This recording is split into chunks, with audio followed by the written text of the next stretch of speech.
पुण्यात्माओं, अज्ञानता के आधार से हमने परमात्मा की परिभाषा क्या सुन रखी थी कि परमात्मा निराकार है, उसका केवल प्रकाश ही देखा जा सकता है।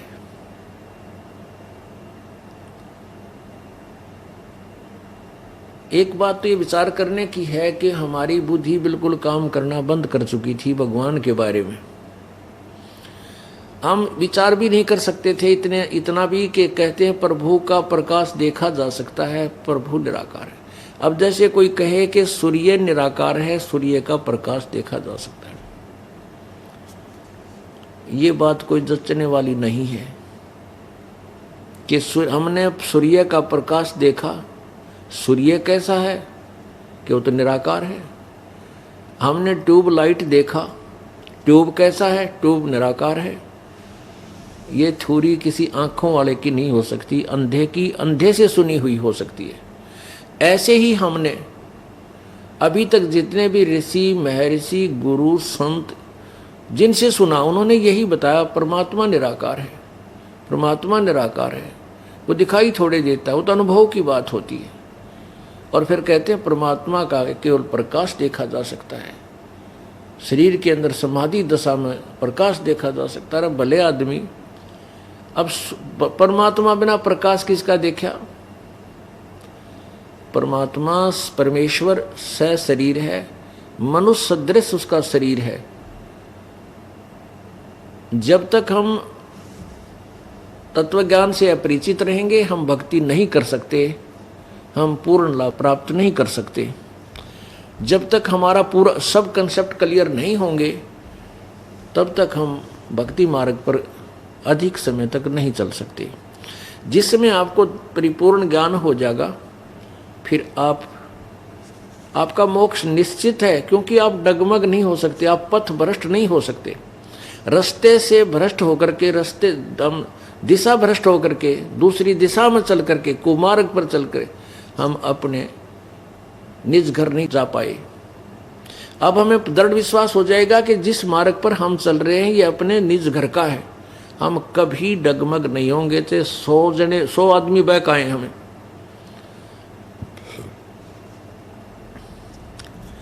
इसलिए हमें सबसे पहले ये जानना होगा कि परमात्मा कैसा है, वो साकार है या निराकार है। परमात्मा साकार है, मनुष्य जैसा है, और वो स शरीर है। अंतर इतना है कि प्रभु का शरीर तेजोमय है, प्रकाश है, प्रकाश युक्त है, प्रकाश में है। जैसे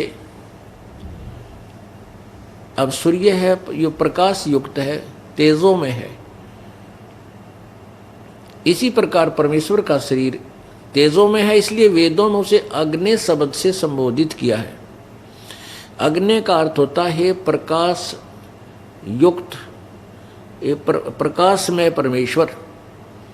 अग्नि तनुरसी, हे प्रकाश में परमेश्वर आपका शरीर है। विष्णवे तवा सोमस्य तनुरसी, उस परमेश्वर का सबके धारण पोषण करने के लिए भी उसका एक शरीर है। का अर्थ होता है प्रकाश युक्त, प्रकाश में परमेश्वर।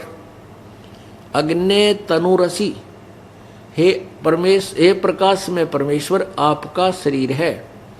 विष्णवे तवा सोमस्य तनुरसी, उस परमेश्वर का सबके धारण पोषण करने के लिए भी उसका एक शरीर है। अब यजुर्वेद अध्याय नंबर 5 के श्लोक नंबर 1 में 2 बार ये क्लियर कर रखा है, स्पष्ट किया है कि वो परमात्मा साकार है। और लेकिन वेदों का ढंढोरा पीटने वाले कि वेदों में भगवान निराकार लिखा है, परमात्मा निराकार है, हमने वेदों को पढ़ा है, उन्होंने कोरी झूठ बोल रखी थी। उन्होंने ना तो वेदों का ज्ञान था, ना उनका कोई सब अनुभव था। अब आपको कुछ सदग्रंथों के प्रमाण दिखाएंगे। पुण्यात्माओं, ये वही सदग्रंथ हैं जिनको प्रत्येक धर्म शिरोधार्य मानता है। और उसके अंदर लिखा क्या है वो स्वयं परिचित नहीं। जैसे पवित्र बाइबल को पवित्र ईसाई धर्म शिरोधार्य मानता है और उसके इक्विवेलेंट कोई दूसरी बुक वो नहीं मानते। ऐसे ही पवित्र कुरान शरीफ को पवित्र मुसलमान धर्म शिरोधार्य मानते हैं और उसके इक्विवेलेंट उसके बराबर कोई और ज्ञान वो नहीं मानते। ऐसे पवित्र हिंदू धर्म चारों वेदों को, पवित्र चारों वेदों को, पवित्र श्रीमद् भगवत गीता जी को, पवित्र 18 पुराणों को आदि को वो सत्य मानते हैं, शिरोधार्य मानते हैं, लेकिन उनमें लिखा क्या है टोटली अपरिचित है। पुण्यात्माओं, अब हमने उस परमेश्वर की महिमा से परिचित होना है और जब हम पूर्ण रूप से परिचित हो जाएंगे तभी हम इस मार्ग पर चल पाएंगे।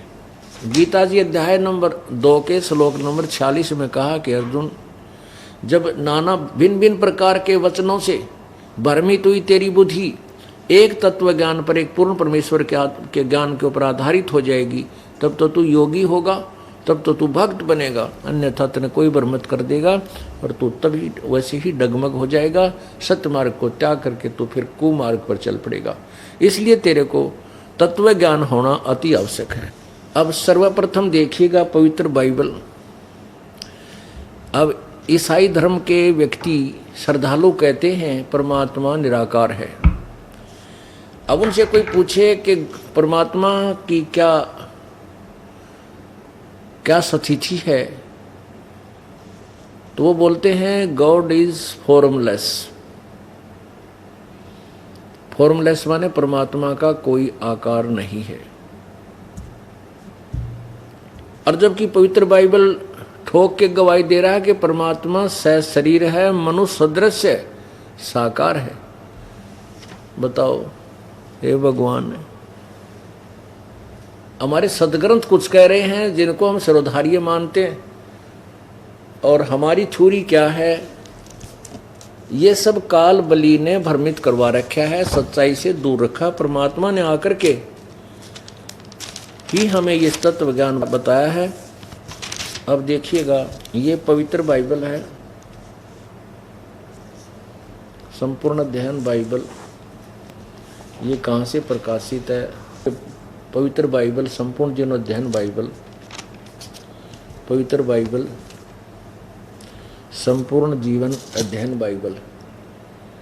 प्रबंधक संपादक हैं डेविड स्टुअर्ट, अंग्रेजी। प्रधान संपादक गोल्डन सी स्टाम्स MA MDV।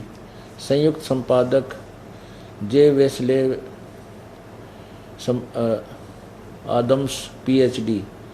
संपादकीय समिति स्टानली M हॉर्टन PhD। अध्यक्ष विलियम W मेंसिस PhD।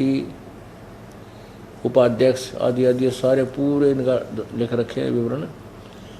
और ये USA से छपा है। Full life study Bible, life publishers international, Springfield Missouri USA। अब ये अंग्रेजी ये यहाँ से छपा है और हिंदी में अनुवाद हुआ है। इसका देखिएगा, ये है सृष्टि उत्पत्ति। उत्पत्ति ये यहाँ से आरंभ होता है। ये आरंभ होता है कि आदि में परमेश्वर ने आकाश और पृथ्वी की सृष्टि की। अच्छा, इस प्रकार ये पहला दिन था, यानी इस प्रकार पहला दिन हो गया। दूसरा फिर किया, भोर हुआ, इस प्रकार। और परमेश्वर ने ये यहाँ से अलग अलग लिखा है, ये पहला दिन हो गया। फिर परमेश्वर ने कहा कि जल के बीच एक ऐसा अंतर करें जो जल दो भाग हो गए। तब परमेश्वर ने एक अनंत अंतर बनाकर उसके नीचे जल और उसके ऊपर से जल को अलग किया, और वैसे ही हो गया। ये फिर तथा सांझ हुई फिर भोर हुआ, ये दूसरा दिन। सांझ हुई फिर भोर हुआ, ये तीसरा दिन। अब हम आते हैं 6वें दिन पे। अब प्रश्न नंबर ये 5 है। प्रश्न नंबर 5 उत्पत्ति ग्रंथ है, ये 1 और 2 अध्याय, और इसकी जो श्लोक नंबर है ये 23। यहाँ से ये इस प्रकार ये 5वां दिन हो गया। फिर हम 6वें दिन पर आते हैं। 26 से शुरू होता है। फिर परमेश्वर ने कहा, हम मनुष्य को अपने स्वरूप के अनुसार अपनी समानता में बनाएं, और वे समुद्र की मछलियों और आकाश के पक्षियों और घरेलू पशुओं और सारी पृथ्वी पर और सब रेंगने वाले जंतुओं पर जो पृथ्वी पर रेंगते हैं अधिकार रखे। परमेश्वर ने कहा, हम मनुष्य को अपने स्वरूप के अनुसार बना अपनी समानता में बनाए। कैसा हुआ भगवान? परमात्मा ने कहा कि मनुष्य को हम अपने समान बनाए, अपनी समानता में बनाए। आगे देखो 27। तब परमेश्वर ने मनुष्य को अपने स्वरूप के अनुसार उत्पन्न किया। अपने ही स्वरूप के अनुसार परमेश्वर ने उसको उत्पन्न किया। 2-3 बार लिखा है, नर और नारी करके उसने मनुष्य की सृष्टि की। ये इससे सिद्ध हो गया परमात्मा साकार है और मनुष्य जैसा है। क्लियर हो गया, इसमें तो कंसेप्ट ही डाउटफुल नहीं रहा, क्लियर हो गया। और किसी से पूछ ले, ईसाई भाई से नहीं होगा, गो दिस फॉर्मलेस, दिल्ली से उठ लटका के होगा भगवान निराकार है। अरे तेरा गजब हुआ, हमारे तुम्हारे साथ सदग्रंथ कह रहे हो साकार है, मनुष्य जैसा है। तो कहते हैं झूठा ज्ञान ध्यान का लाओ, ये बात बेदा चतुराई। तुम्हारी थ्योरी ये गलत है, तुम्हारे अपने सदग्रंथों के विरुद्ध तुम्हारा ज्ञान है। तुमने भगवान पाया कहाँ से? अब एक और कमाल कर रखा है इस सदग्रंथ में कि इसमें स्पष्ट किया है कि मनुष्यों के लिए या किसी भी प्रकार के जीव जंतु पशु पक्षियों के लिए मांस खाने का आदेश प्रभु का नहीं है। प्रभु का क्या आदेश है? अब कई भाई जो अनाड़ी आंट लगा देते हैं कि पौधे में भी तो जीव है, उसको भी तो हम खाते हैं, जैसे साग सब्जी खाते हैं, फलाना करते। अरे ये परमात्मा का आदेश है, हम उसके आदेश से उसको खा सकते हैं, वो दोष नहीं। जैसे आप लोग कोई जैसे शिकार खेलते हैं, कोई तीतर मार दे, कोई मुर्गा ही मार देता है, कोई अन्य जीव जंतुओं को मार देता है, तो उसको राजा सजा नहीं देता। जो राजा ने जो मना कर रखा है, जैसे अपने यहाँ भाई काला हिरण नहीं मारना, और उसको कोई मार देता है, भाई मनुष्य नहीं मारना, कोई मार देता है तो उनको सजा दी जाती है। तो ऐसे ही वो प्रभु का विधान है और उसने बताया कि तुम ये चीज़ खा सकते हो, तो हम उसको खाएंगे तो हम दोषी नहीं है, और उसकी मर्यादा तोड़ देंगे तो हम दोषी हैं। अब देखना कि मनुष्य को सियाना भी इतना समझदार बना दिया कि उसने पृथ्वी पर सब प्रकार के पक्षी पशु पक्षियों से वो कंट्रोलर हो गया। फिर परमेश्वर ने मनुष्य से कहा, उसने उनसे कहा, सुनो, जितने बीज वाले छोटे छोटे पेड़ और पृथ्वी के ऊपर और जितने वृक्षों में बीज वाले फल होते हैं वे सब मैंने तुमको दिए हैं, वे तुम्हारे भोजन के लिए। होगी सारी बात निमट गई। मनुष्यों को ये कह दिया कि जितने भी ये सुनो, जितने भी बीज वाले छोटे छोटे पेड़ हैं, जितने भी बीज वाले छोटे छोटे पेड़ सारी पृथ्वी के ऊपर हैं, और जितने वृक्षों में बीज वाले फल होते हैं वे सब मैंने तुम्हें दिए हैं, वे तुम्हारे भोजन के लिए। इसमें मांस खाने का आदेश ही नहीं है। परमात्मा ने मांस खाने का आदेश किसी को नहीं दिया। और आप इधर ओहो मुसलमान धर्म ईसाई धर्म में मांस खाना तो ऐसा है जैसा जलेबी खाना हो, इनको कोई इस बात की चिंता ही नहीं, डर नहीं भगवान का है। तरह के भैया जब भगवान मना करते हैं और हम उसका विधान तोड़ते हैं और उसी के गुणगान करते हैं तो कभी प्रसन्न नहीं हो सकता, कोई लाभ आपको नहीं मिलेगा। आगे देखो, आगे फिर उन अन्य पशु पक्षियों को भी आदेश दिया प्रभु ने। और जितने भी, ये 30 नंबर, और जितने भी पृथ्वी के पशु और आकाश के पक्षी और पृथ्वी पर रेंगने वाले जंतु हैं जिनमें जीवन का प्राण है, उन सब के खाने के लिए मैंने सब हरे हरे छोटे पेड़ दिए हैं। और वैसा ही हो गया। ओहो,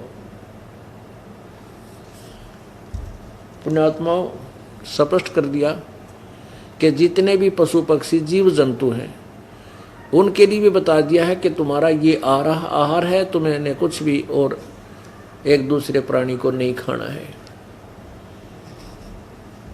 आगे देखिएगा। तब परमेश्वर ने जो कुछ बनाया सब को देखा तो क्या देखा कि वो बहुत अच्छा है, तथा फिर सांझ हुई, फिर भोर हुआ। इस प्रकार ये छठवां दिन हो गया, छठा दिन हो गया। अब सातवां दिन क्या हो गया? तो फिर परमेश्वर ने यूं आकाश, पृथ्वी और उसकी सारी सेना बनाना समाप्त हो गया। और फिर परमेश्वर ने अपना काम जिसे वो करता था सातवें दिन विश्राम दिया, समाप्त किया, और उसने अपने उस किए हुए सारे काम से सातवें दिन विश्राम किया। और परमेश्वर ने सातवें दिन को आशीष दी कि पवित्र ठहरा। आदि आदि। अब देखो ये क्लियर हो गया कि पूर्ण परमेश्वर ने 7 दिन में सृष्टि रची, 6 दिन में और 7वें दिन विश्राम किया। वो परमात्मा पूर्ण है। उसके बाद जो भी इस पवित्र बाइबल में जो भी विवरण आता है वो पूर्ण परमात्मा का नहीं है। वो फिर पूर्ण परमात्मा ने सारी सृष्टि रच करके इस काल को दे दी, काल भगवान ब्रह्म को। उसके बाद ये काल और इसके दूतों का, इसके ये सब विवरण, उसके बाद ये काल के उन दूतों की कला है। अभी आपने पवित्र बाइबल में देखा कि परमात्मा मनुष्य जैसा है और सशरीर है। अब उसने 6 दिन में सृष्टि रची, 7वें दिन विश्राम किया। पवित्र मुसलमान धर्म पवित्र बाइबल को भी समान दृष्टि से देखते हैं और वो इस बात को मानते हैं कि पवित्र बाइबल में जो लिखा है वही पूर्ण परमात्मा है, जिसने 6 दिन में सृष्टि रची, 7वें दिन तख्त पर जा बैठा, विराजमान हुआ। अब देखिएगा पवित्र कुरान शरीफ, इसमें यह भी कंसेप्ट क्लियर कर दिया कि वो कबीर नाम है उस परमेश्वर का, जिसने 6 दिन में सृष्टि रची, 7वें दिन तख्त पर जा बैठा। वो अल्लाहु अकबर है, वो अल्लाह कबीर है। अकबरू कहो, कबीरू कहो, कबीरन कहो, खबीरन कहो, खबीरा कहो, कबीरा कहो, उसी के नाम हैं। जो उच्चारण में थोड़ा थोड़ा अंतर होने से नाम उस कबीर अल्लाह की तरफ ही है, अकबर, अल्लाहु अकबर। अब मुसलमान भाई उस अल्लाह कबीर का अर्थ करते हैं बड़ा भगवान। अल्लाह माने प्रभु और कबीर का अर्थ वो बड़ा कर देते हैं। अब कोई भी चीज़ है, कोई भी नाम है, उसका अर्थ अवश्य होता है। तो ऐसे अर्थ अपने स्थान पर है, लेकिन वो नाम ही उस परमात्मा का कबीर है। अब देखिएगा कुरान शरीफ, इसके विषय में लिखा कुरान शरीफ के विषय में कि यह वह इलामी किताब है जिसमें कोई संदेह की गुंजाइश नहीं। कि इसमें जो लिखा है वो बिल्कुल श्रेष्ठ और सत्य है, इसमें कोई संदेह की गुंजाइश नहीं। और यदि कोई कहे कि ये गलत है, हम नहीं मानेंगे। इनका कहने का भाव ये है। अब देखिएगा कहाँ से छपी है।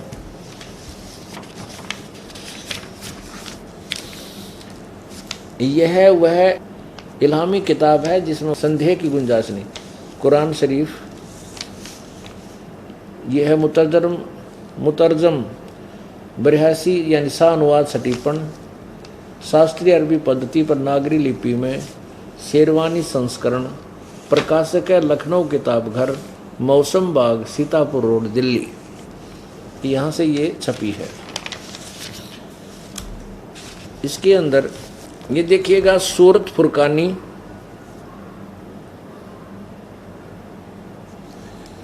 ये है सूरतुल फुरकानी 25, कुरान शरीफ 604 पृष्ठ पे। ये उसकी अरबी भाषा है,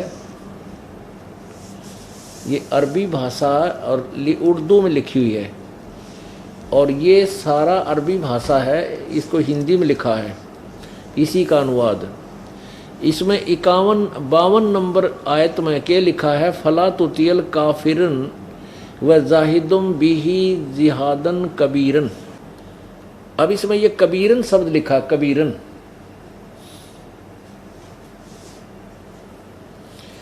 अब इसको कबीरा भी बोलते हैं, इसको कबीरा भी बोलते हैं। कबीरन बोलो, कबीरा बोलो। इसको आप प्रमाण करते हैं आपके समक्ष।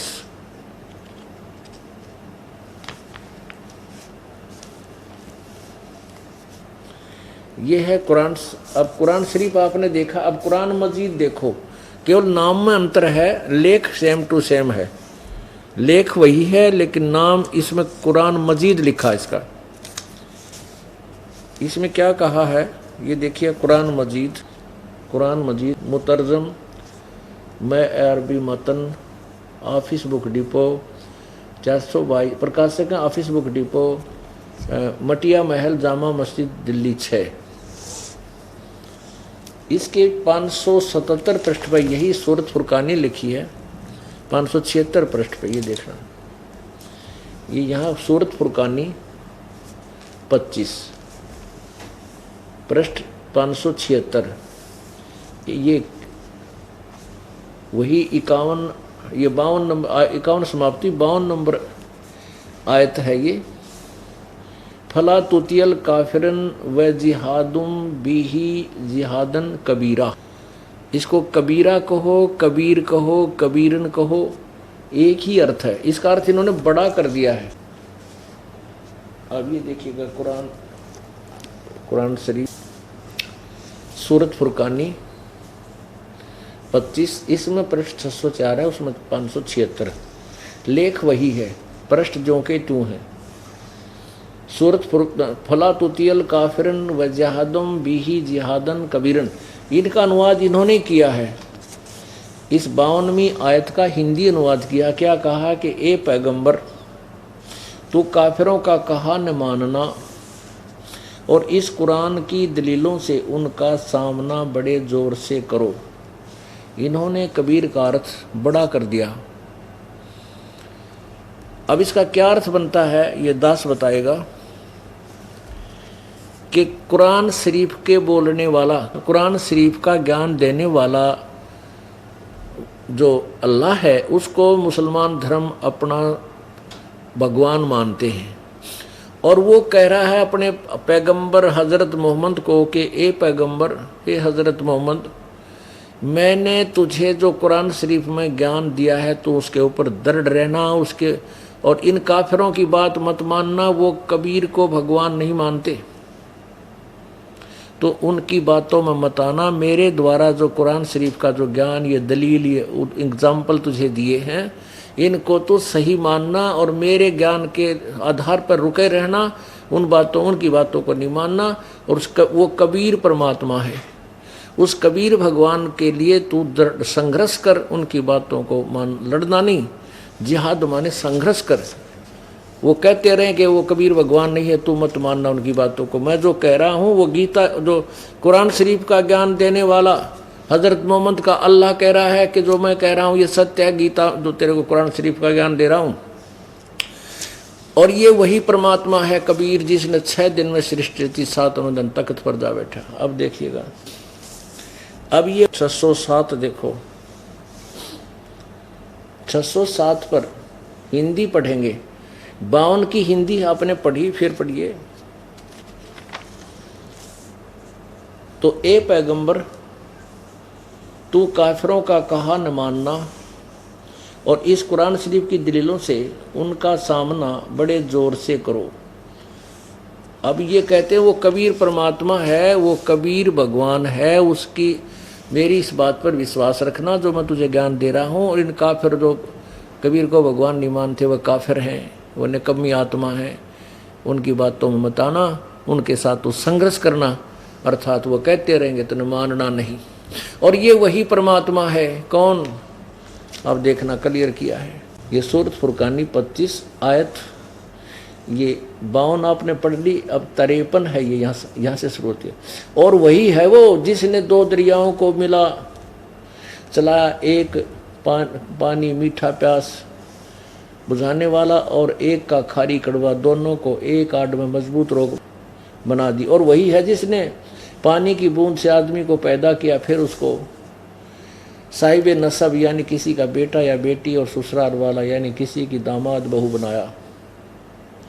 और तुम्हारा परवरदिगार हर चीज करने में शक्तिमान है। ऐ पुण्यात्माओं देखो, कुरान शरीफ का जो ज्ञान दिया जा रहा है ये इन मुसलमानों के भगवान के द्वारा दिया जा रहा है, और वो भगवान, वो अल्लाह कह रहा है कि मैं जो तुझे ज्ञान दे रहा हूँ इस पर दृढ़ रहना। और वो परमात्मा कबीर वही है जिसने सबका सारी सृष्टि की रचना की, और वो सर्वशक्तिमान है, उसके सामने कोई इम्पॉसिबल काम नहीं है। देखना, और तुम्हारा परवरदिगार हर चीज करने में शक्तिमान है। और अब 55 में, और काफिर अल्लाह के सिवा ऐसों को पूजते हैं जो न उनको नफ़ा पहुंचा सकते हैं और न उनको नुकसान पहुंचा सकते हैं, और काफिर तो अपने परवरदिगार से पीठ दिए हुए हैं, मुंह मोड़े हैं। 55 आयत। इसमें क्या कहा है कि जो देवी देवताओं की पूजा करते हैं वो काफिर लोग, तो वो ना तो उन्हें लाभ दे सकते ना कुछ हानि कर सकते, और अपने पूर्ण परमात्मा से तो वो मुंह मोड़े हुए हैं। ओहो, और वही परमेश्वर की अमृतवाणी कह रही है, ऊंची थलियां खेती बोवे ये भूल गए निज डेरे नु। ऊंची थली, जैसे बहुत ऊंचे ऊंचे टिब्बे होते हैं, ये उनके ऊपर खेती करते थे पहले। सिंचाई साधन अन्य नहीं था, उस समय की वाणी है।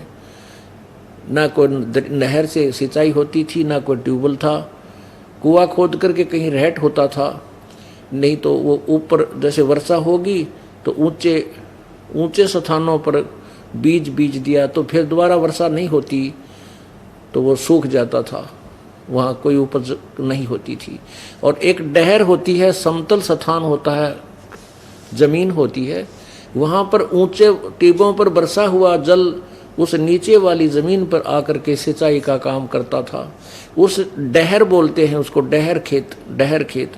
उस डहर खेत में बीज बीजने से वर्षा होती थी, उसमें ज़्यादा जल स्टोर हो जाता था और वो कई गुना फसल होती थी। वहाँ मान लीजिए टिब्बों के ऊपर कई बार लगातार वर्षा होगी तो 2 मन, 1 एकड़ में 5 मन गेहूँ होते, मुश्किल से हो पाते, या बाजरा होता, ज्वार होती, तो डहर के अंदर 50 मन हो जाते।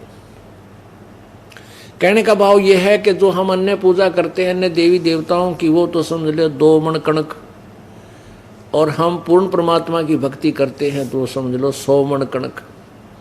तो यहाँ ये कहने का भाव है कि ऊंची थलियां खेती बोवे भूल गए निज डेरे नू। अपने उस पूर्ण परमात्मा की भक्ति ना करके ये आन उपासना करते हैं दूसरे देवताओं की, उनसे कोई विशेष लाभ नहीं होता।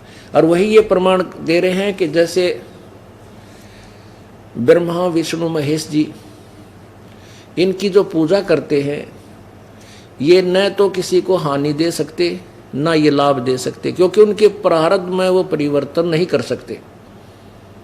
कबीर परमेश्वर पूर्ण ब्रह्म है, वो हमारे बुरे संस्कारों को, पाप कर्मों को काट करके समाप्त कर देता है और शुभ संस्कार हमारे को प्राप्त करा देता है, हमारे सब रोगों को दूर करता है, मृत्यु तक को भी हमारे को जीवन को भी एक्सटेंड कर देता है, मृत्यु को भी टाल देता है।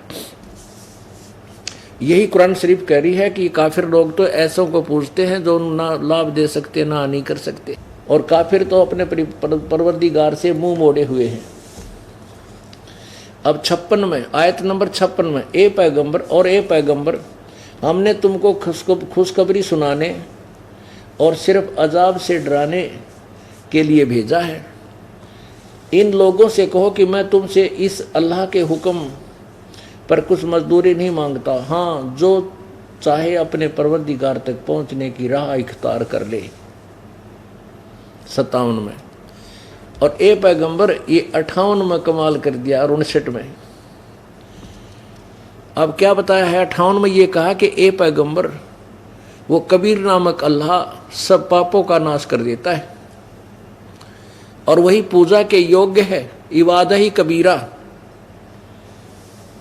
अब देखो, ए पैगंबर उस जिंदा यानी कबीर परमात्मा, पूर्ण ब्रह्म, सत्य पुरुष कबीर परमात्मा हजरत मोहम्मद जी को एक जिंदा महात्मा के रूप में, साकार रूप में जिंदा महात्मा होते हैं मुसलमानों में, काला सा एक ओवरकोट पहनते हैं, काला पूरे घुटनों से नीचे तक का, एक कच्छा पहनते हैं छोटा सा, और ऊपर काला ही टोप रखते हैं गोल गोल सा, उस ऐसी वेशभूषा वाले को जिंदा बोलते हैं, जिंदा महात्मा।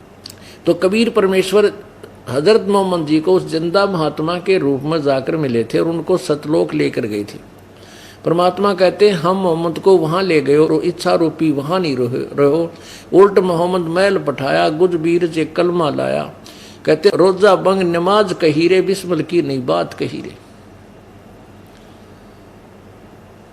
तो यहाँ वही प्रमाण दे रहा है हजरत मोहम्मद का खुदा किसी और पूर्ण परमात्मा उस बड़े भगवान की तरफ संकेत कर रहा है, कबीर अल्लाह की तरफ संकेत कर रहा है। देखो ए पैगंबर उस जिंदा पर भरोसा रखो जो कभी मरने वाला नहीं है, अविनाशी है वास्तव में, और फिर तारीफ के साथ उसकी पाकी बयान करते रहो, उसकी महिमा का गुणगान करते रहो, और अपने बंदों के गुनाहों से वह काफ़ी खबरदार है।